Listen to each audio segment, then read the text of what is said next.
ህልመ ዝኔት ሁኜ ቤተ ክርስቲያን ልግባ አይቻልም። በቃ ታጥበህ ግባ ምናምን የሚባል የለም። አራት ነጥብ። እንደዚህ የሚባል መጽሐፍ የለም። የእግዚአብሔርን ስርዓት ማቻቻል ያስቀስፋል፣ ሀገር ያጠፋል፣ ትውልድ ይቀስፋል። አይቻልም። ደግሞ ይመጣና ደግሞ እንዲሁ ተቃቅፈን ነበረ፣ እንዲሁ ተሳስመን ነበረ፣ ተክሊል ይፈቀዳል ይላል። አይቻልም። ችግር የለም፣ አይዞህ ችግር የለም ይላል። አለ ችግር።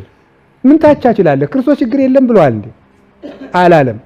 ካልተቻለ አልተቻለም። ያለህን እዛ አግባ፣ በቃ ይበቃል። ከሌለ የለህም ነው። ሽልማት እኮ ነው። ሳይሮጡ እስቲ ሂድና አሁን ኢትዮጵያ ውስጥ ሲሮጡ የነበሩ አትሌቶች እስኪ ጥሩልኝ፣ የምታውቁ ጥሩ። በቃ እሺ፣ የምታውቋቸው ሁሉ እስቲ አሁን እዚህ አቤቱ ጉጭ ብለህ ዝም ብለህ ጠላን እየጠጣ የዚያን ሰውዬ የ42 ኪሎ ሜትር የማራቶን ሜዳሊያ መውሰድ ትችላለህ? አችልም። ተክሊል ድንግልናውን የጠበቀ ሰው ሽልማት ነው። ሳትሮጥ ምንድነው ሸልሙኝ? አሮጥክማ ቤት ነው ያለ። በቃ በቁርባን አግባ፣ ጠባይን አሳምረ። ይሄንን የወር አበባ ውኜ ነበር። እሺ። እና ደግሞ ልቆርብ ተዘጋጅቼ ነበር። እሺ። ልቆርብ ከተዘጋጀው 5 ዓመቴ ነው። እሺ።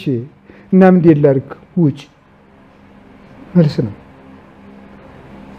እንደገና ደግሞ የወር አበባ ውኜ ነበር እናሳ ክርስትናው ነበረ ዛሬ። እሺ። እና እንዴት ላድርግ? እግዚአብሔር ያውቀው የለም ማወቅም ያውቃል፣ ባንተም ያውቅብሃል። የለም እህትሽ ታቅፋ ክርስትና ታስነሳው ቤትሽ ነች። መልሱ ይሄ ነው። ጋብቻው ዛሬ ነበረ። እሺ።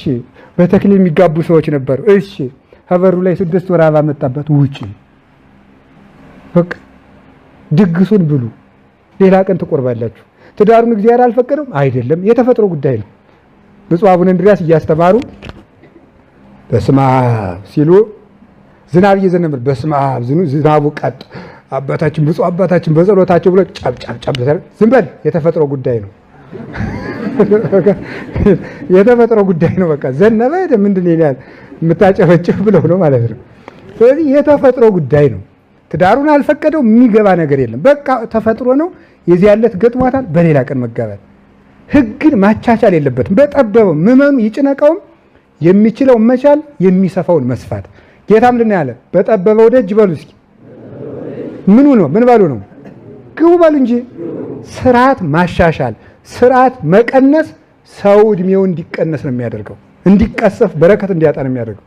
ስርዓተ ቤተ ክርስቲያን ሁሉ ተቆጥራ ተሰፍራ መጠበቅ አለበት። ከቃሉ ጋር ናችሁ? ሰውን ምን እናደርገዋለን? በግሉ እንረዳዋለን። ይሄ ነው በጠበበው ደጅ ግቡ ማለት ያለበት። ከቃሉ ጋር ናችሁ?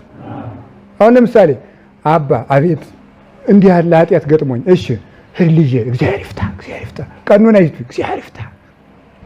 ለምንድን ነው እግዚአብሔር ይፍታ? ምንድን መሰጠት አለበት። እሱ ይመጣና ደግሞ ነገም እንዲሁኝ እግዚአብሔር ይፍታ።